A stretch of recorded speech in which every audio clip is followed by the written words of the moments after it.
one in every 5 Africans is a Nigerian by nationality. And I described it as the African heat. And SARS has gone underground, is in comatose, and the government thinks that it has solved the problem. No. That was a statement by young Nigerians that we are dissatisfied, that there are certain things that we want done.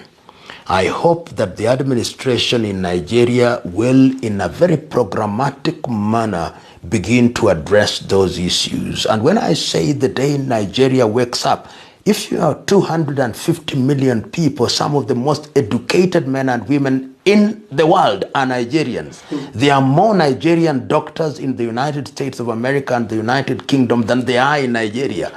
There are Nigerian engineers, there are Nigerian teachers, there are Nigerian business people.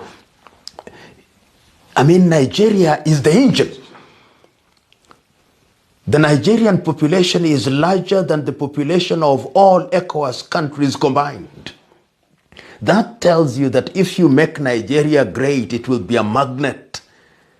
And that is why I think deliberate effort must be made to make Nigeria stable, and Nigeria must also be renegotiated so that these tensions, I want the central administration to listen to what Nnamdi Kanu is saying. I want them to listen to what the Oduduwas is saying. I want them to listen to what the men are saying. Because when you have a conflict in your house with your children, what do? Do you beat them? You do stop talking to them? You call them at a table and you ask them, it is in our best interest that we retain this thing, but what is it that you don't like? And if you do that in humility, then you will listen to the people and restructure your country in a manner that makes it sustainable. It is doable. I remember those of you who are spiritually inclined, on the day that God was creating man, there was a conversation. He asked, and let us create man in our own image. There was a conversation in the heavens. Why can't we have a conversation here on earth?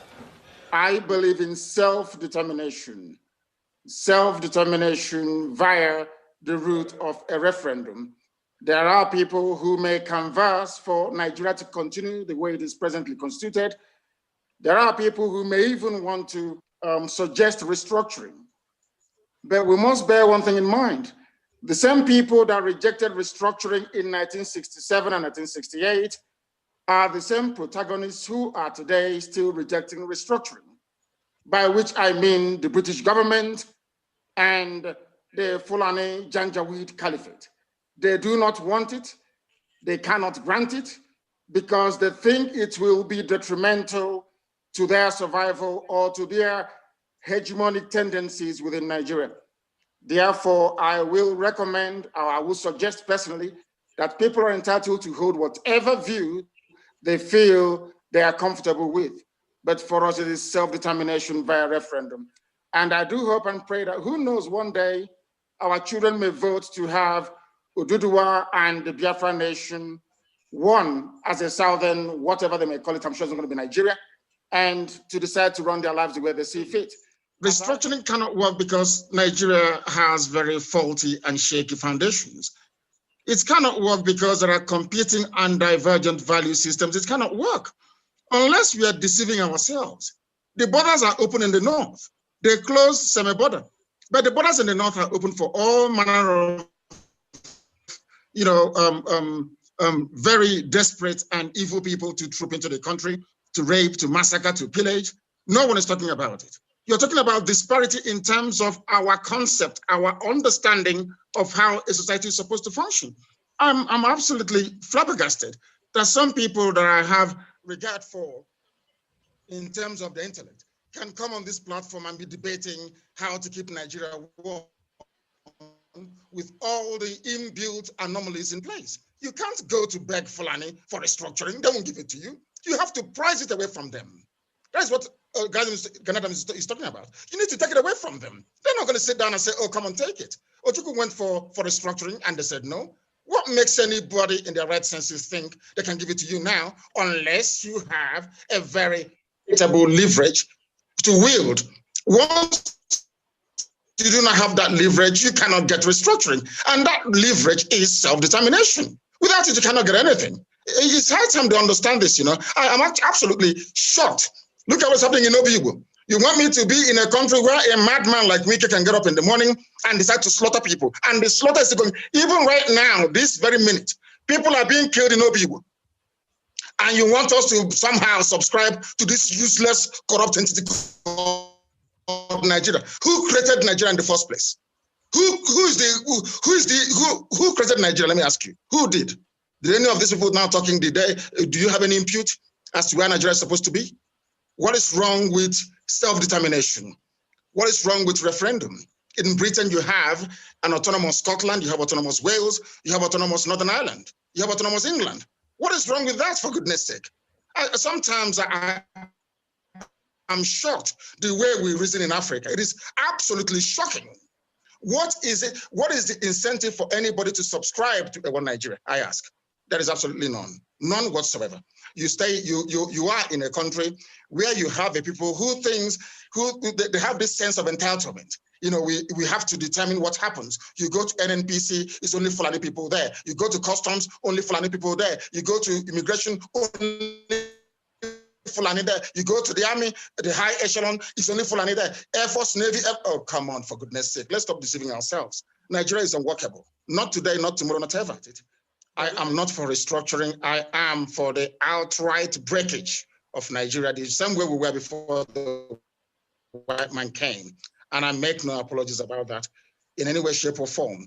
Now, there are people who may want to, for reasons of nostalgia or kind of hankering back to the past, they saw 1960, people were out on the streets, they were dancing, they were making merry, there were high hopes for Nigeria. I mean, I can excuse them. But the reality today is that you have Fulani, a very virulent and dangerous Fulani Janjaweedism on the march. They want Ruga. They want to take our waterways. I mean, oh, come on. Nigeria is unworkable, can never work, and will never, ever work. The best way for us is self-determination. If they feel that they have the superiority, so to speak, or they have the upper ground in terms of the validity of the arguments, they should come out and debate with us. What is wrong with a referendum? If you claim that a majority of the people want to remain in one Nigeria, then let's have a referendum. Let's determine it once and for all. How come via a referendum, Atiku became a Nigerian citizen? Why should I not be allowed to exercise the same right that Atiku actually exercised before being allowed into Nigeria? What is wrong with that? I mean, these double standards I cannot understand. Let's cut to the chase. The only thing holding Nigeria together is the oil and gas in Biafra land. And for the sake of that oil and gas, Biafrans are being killed right now as I speak. Wike is carrying out genocide in Obibo right now. The day we rise up in anger, misunderstand us. But right now that this genocide is happening, no one is doing anything about it. I cannot be in a country with people who do not see any evil, they hear no evil, and they condone evil. I cannot be in the same country. Heaven knows I cannot be in the same country with these people. If there is any need for us, I would prefer a situation whereby those of us in the South will get together and say enough is enough. And until we make that categorical stand, believe you me, this nonsense will continue. The South, the Yoruba, the Igbo, and of course, a very significant presence we have in the South should be able to come together to say enough is enough. You don't beg Fulani. If you beg them, they will drive you into your grave. We need to stand up and say enough is enough. If you don't do this, if you don't do A, we do B. As simple as that. Why should we beg them? Who are these people that we're begging them? All the time is begging, pleading. And as Ganadam said, come 2022, they'll start talking about elections. They want to see the future of their children in Asorok running all over the place, either as SSA or as secretary to the government. All these debates about restructuring will just go through the window. But our consistency over the years has proven time and time again that self-determination is the way to go.